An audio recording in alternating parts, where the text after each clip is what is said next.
তো hey guys, কেমন আছো তোমরা সবাই? Welcome back to my channel. আশা করি তোমরা সবাই ভালো আছো আর আমরাও ভালো আছি। আর আমি ফাল্গুনি চলে এসেছি আবার একটা নতুন ভিডিওর সাথে, নতুন কিছু টিপসের সাথে, যেটা তোমাদের সংসারের কাজে অনেকটাই উপকার হয়, অনেকটা সাহায্য হয় ওই জন্য।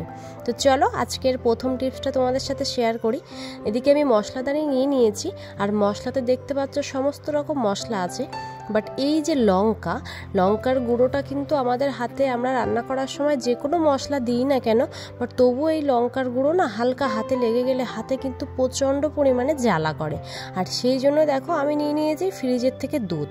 ফ্রিজে যে দুধ সবারই প্রায় থাকে, আর ফ্রিজের থাকে একটু ঠান্ডা দুধ নিয়ে যদি আমরা হাতে এভাবে অ্যাপ্লাই করতে থাকি, তাহলে কিন্তু আমাদের হাতে জ্বালাটা আর করবে না। তো আজকের ফার্স্ট টিপসটা কেমন লাগলো তোমরা অবশ্যই কমেন্ট করো, শেয়ার করো। আর চলো তাহলে এবার চলে যাই সেকেন্ড টিপসে। তো এটা হচ্ছে আমার সেকেন্ড টিপস। দেখতে পাচ্ছ আমি একটা পিতলের বাটি নিয়ে নিয়েছি, যে তোমরা কাঁসা পিতলের বাটি গ্লাস নিতে পারো। আর নিয়ে তার পিছন দিকটাই ঠিক এইভাবে সর্ষের তেলেই কিন্তু দিতে হবে, অন্য তেল দিলে হবে না। যে সর্ষের তেল দিয়ে এইভাবে একটু খুব সুন্দর করে একটু মাখিয়ে নিয়ে তারপরে দেখো আমরা কি করছি, মাখিয়ে নিয়ে সোজা কিন্তু আমাদের পায়ের তালুতে, হাতের তালুতে আমরা কিন্তু অ্যাপ্লাই করতে পারি। আর এটা অ্যাপ্লাই করলে কি হয় সেটাও তোমাদেরকে একটু বলে দিই। আমাদের কিন্তু অনেকের কি হয় বলো তো, সকালবেলা উঠে না পায়ের গোড়ালিটা অনেকের ফাটা থাকে। সকালবেলা ঘুম থেকে উঠে পায়ের তলাটা কিন্তু ভীষণ পরিমাণে জ্বালা করে, ব্যথা করে। আর শীতকালে তো আরও বেশি হয়। আর এখন গরমের সময়ও এটা খুব হয়, ভীষণ গরম পড়লে তখন কিন্তু এরকম হয় অনেকেরই।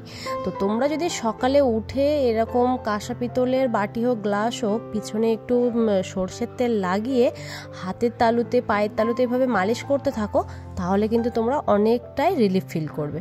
আর এদিকে আমি কিন্তু বাবাইয়ের হাতের তালুতে আর পায়ের তালুতে অ্যাপ্লাই করছি। আর দেখতেই পাচ্ছ বাবাই কতটা দুষ্টুমি করছে, হাতটা তো দিতেই চাচ্ছিল না, জোর করেই নিয়েছি বলতে পারো। আর এইভাবে তোমরা যদি পুরো তোমাদের গোড়ালিটাও একটু ভালো করে লাগিয়ে নাও, তাহলে কিন্তু তোমাদের জ্বালাও করবে না আর ব্যথাও করবে না। আর এটাতে তোমরা, আমি আশা করছি তোমরা খুব উপকৃত হবে। আর এই অ্যাপ্লাইটা কিন্তু আমিও করি, তো আমিও এটাতে অনেকটাই ফল পাই ভালো। তো তোমাদের সাথে এটা শেয়ার করলাম। তো এই টিপসটা কেমন লাগলো তোমরা অবশ্যই কিন্তু আমাকে কমেন্ট করতে ভুলো না, আর একটা লাইক শেয়ার করে দিও। তো চলো চলে গেলাম আমার নেক্সট টিপসে আর লাস্ট টিপস। তো এই টিপসটা দেখো আমি কিছু নিয়ে নিয়েছি কাপ। তো আমরা কি হয়, যেখানেই ঘুরতে যাই না কেন, মেলা হোক আর কোথাও বাজারে হোক, কাপের কিন্তু প্রায় প্রচুর মানুষের শখ। বাট আমারও কাপেরও কিন্তু ভীষণ শখ। আর এরকম নতুন নতুন কাপ নিয়ে আসি। এবার সেটা যদি সেভাবে ভালো না হয়, কোনটা যে ভালো হবে সেটা তো জানা যায় না। বাট বাড়িতে নিয়ে আসলে কিন্তু সেগুলো গরম চা বা গরম দুধ ঢাললে কিন্তু ভেঙে যেতে পারে, ফেটে যায় অনেক সময় গরমের তাপেও।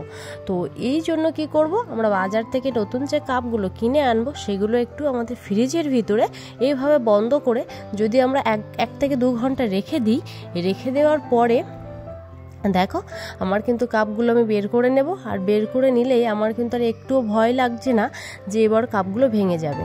তার কারণ তোমরাও এটা, এই টিপসটা ফলো করতে পারো। আর এটা তোমরাও একটু বাড়িতে চেষ্টা করে দেখবে, এরকম করে রাখলে তোমাদের কিন্তু কাপগুলো আর ফেটে যাবে না, ভাঙবে না, কিচ্ছু হবে না। তো চলো আজকের মতো এখানেই শেষ করলাম। টাটা, বাই, ভালো থেকো। যদি আমার এই টিপসটা ভালো লেগে থাকে একটা লাইক করে দিও।